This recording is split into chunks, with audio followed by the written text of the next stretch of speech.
Microsoft power point হলো একটি presentation software.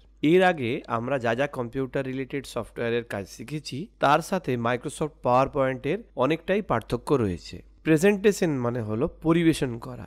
যদি কোনো টিচার বা কোনো ম্যানেজার বা এমন কেউ যে তার সামনে অনেক দর্শককে কোনো ডকুমেন্ট তৈরি করে বোঝাতে চায়, বিভিন্ন পয়েন্ট দেখিয়ে দেখিয়ে কোনো বক্তব্য কোনো ভিডিও দিতে চায়, সেক্ষেত্রে মাইক্রোসফট পাওয়ার পয়েন্ট খুবই জরুরি হয়ে পড়ে। মাইক্রোসফট পাওয়ার পয়েন্ট দিয়েই video, audio, text, Excel sheet, chart বিভিন্নভাবে আমরা আমাদের বক্তব্যকে খুব আকর্ষণীয়ভাবে তুলে ধরতে পারি।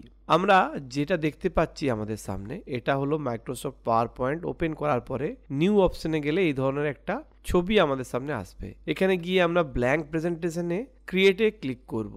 ক্লিক করার পর আমাদের সামনে এইরকম একটা উইন্ডো চলে আসবে। যেমন মাইক্রোসফট ওয়ার্ডে পেজ হয়, মাইক্রোসফট এক্সেল শিটে শিট হয়, ওয়ার্কশিট হয়, সেই রকম মাইক্রোসফট পাওয়ার পয়েন্টে হয় স্লাইড। আমরা যেটি দেখতে পাচ্ছি এটি একটি ব্ল্যাঙ্ক স্লাইড এবং এই স্লাইডটিতে একটি নির্দিষ্ট লেআউট তৈরি করা আছে। লেআউটে লেখা আছে click add to title, click add to subtitle. অর্থাৎ এখানে যে মুখ্য বিষয়, যে বিষয় নিয়ে আমরা স্লাইডটি তৈরি করব সেই বিষয়টি, এবং তার নিচে তার কোনো সাবটাইটেলও আমরা দিতে পারি। এই যে লেআউট, এই ডিজাইনটি যদি আমরা চেঞ্জ করতে চাই তাহলে লেআউট অপশনে হোম ট্যাবে লেআউট অপশনে গিয়ে আমরা অন্যান্য ডিজাইনও সিলেক্ট করতে পারি। আমরা টাইটেল অনলি করলে শুধুমাত্র টাইটেলটাই আসবে, আর কিচ্ছু আসবে না। এবং এই টাইটেলটিকে আমরা নিজেদের পছন্দ মতো জায়গায় মুভ করতে পারি। টাইটেল করলাম, সাবটাইটেলে লিখলাম ইউটিউব চ্যানেল। এরপরে মাইক্রোসফট ওয়ার্ডের মতোই আমরা টেক্সটগুলিকে ফরম্যাটিং করতে পারি। Bold, font change, colour change, এবং সাবটাইটেলের আমরা স্টাইলটা বা লেখার ফন্টটা চেঞ্জ করতে পারি। সেকেন্ড স্লাইডটা আমরা তৈরি করতে গেলে কি করব?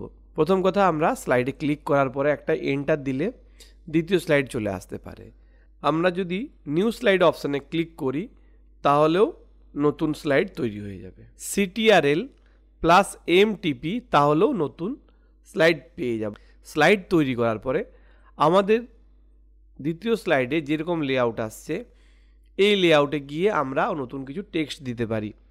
আমি এখানে লিখলাম উইন্ডোজ, এবং উইন্ডোজের সাথে আমি আরও কিছু এখানে পয়েন্ট দিতে পারি। এটা বুলেট চলে আসছে, বুলেট দিয়ে আমি এখানে নতুন কিছু পয়েন্ট দিতে পারি। আমি চলে আসছি এর পরবর্তী স্লাইডে। এখানেও আমি লিখলাম MS ওয়ার্ড, এর নিচে লিখলাম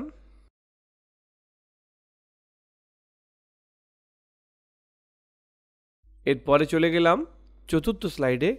এখানে লিখলাম MS এক্সেল। তো আমাদের প্রথম স্লাইড চলে এসছে। এরপরে আমরা এন্টার মারলে পরের স্লাইড, আবার এন্টার মারলে পরের স্লাইড, আবার পরেরটা, এবং লাস্ট ক্লিক বা আবার এন্টার দিলে এটা এন্ড হয়ে যাবে। তো এই গেল আমাদের বেসিক স্লাইড শো।